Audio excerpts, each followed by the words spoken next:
Hey everyone, I'm Dina from simplyhomecook.com, and today you're gonna see just how easy it is to make this incredible pepper steak. It's loaded with juicy pieces of tender steak, and then there's these sauteed peppers inside, and then the best part is obviously the sauce. Oh, once it thickens, it just has so much incredible flavor that just ties everything together. It is amazing. So let's get right into it. All right, the first thing you wanna do is chop up all of your vegetables. And here I have a red bell pepper, and I'm just slicing it up into chunks that are about an inch big. And you'll need a total of 1.5 red bell peppers here. So just set that aside, and then work on the next bell pepper, which will be a green bell pepper.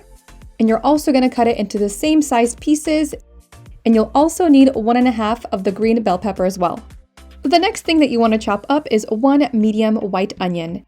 And you're also gonna need to chop it up into similar sized pieces. That way everything cooks more evenly when they're the same size. Now for the steak marinade, you're gonna need 2 large garlic cloves. So just smash it with the flat side of the knife and then chop it up as finely as possible so it's nicely minced. And then set that aside, and you're also gonna need some ginger as well. So for the ginger, all you gotta do is slice it up into very thin slices and then chop it up finely so it's kind of the same size as the minced garlic. And the ginger is also for the marinade, and you'll need a total of ½ teaspoon here. The last thing you'll need to cut up is the steak, and you're gonna need a total of 2 pounds of ribeye steak here. If you don't wanna use ribeye, you can always use top loin or tri-tip as well. And when you're cutting it, you wanna get very thin slices, and I have an awesome trick to do that. So all you gotta do is throw the steak into the freezer for about 15 to 20 minutes, just so it just partially freezes. That way it doesn't slide around when you're cutting it, and you get really nice thin slices. I'm telling you, this trick is gonna make your life so much easier when you're cutting up that steak.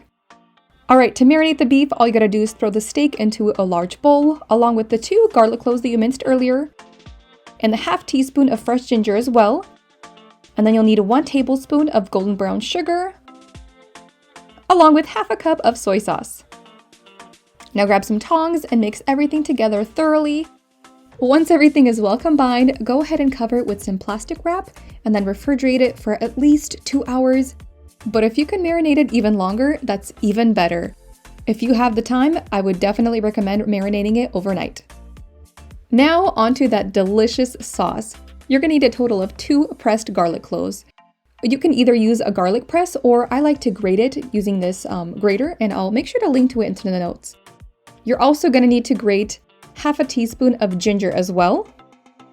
Now add the pressed garlic and ginger into either a large bowl or a large measuring cup. Then add 2 tablespoons of golden brown sugar, along with ½ cup of soy sauce and 1 cup of beef broth.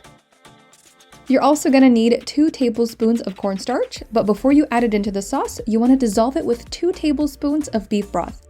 That way you create a slurry, because if you add it right into the sauce, it's gonna be very clumpy, and you do not want that to happen.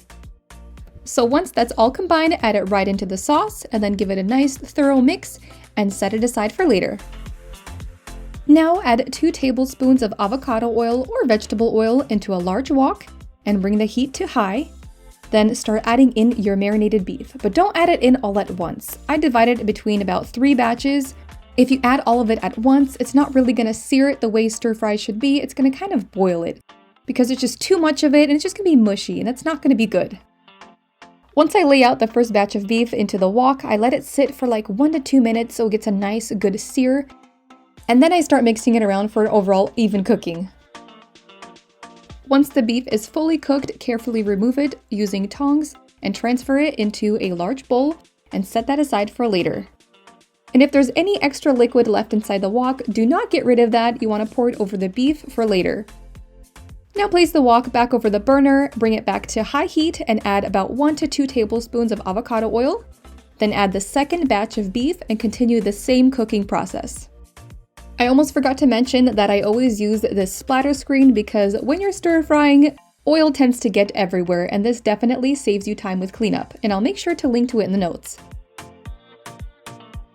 All right, once you remove the last batch of beef from the wok, you want to add a tablespoon of avocado oil to the wok, bring the heat to high, and then add the chopped onion.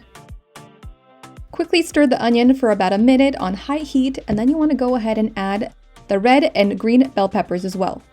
Since you're cooking on high heat, you want to make sure to stir those vegetables constantly, because if you stop, they're going to start burning, and we do not want that to happen. So you'll only want to cook the vegetables for just a few minutes just to get them nicely crisp. You don't want to cook them for too long or they're going to get soggy, and it's not going to be good. Once the veggies are done cooking, you can go ahead and add that beef back into the wok, along with the sauce that you made earlier, and it will settle a little bit, so you just want to whisk it lightly before you add it back in.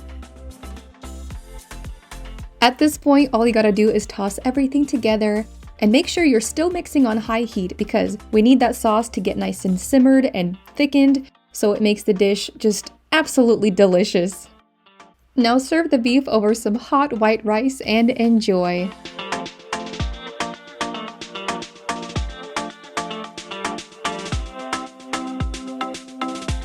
Now that you've seen how easy it is to make this pepper steak, I hope you give it a try, and I hope your family loves it just as much as my family does.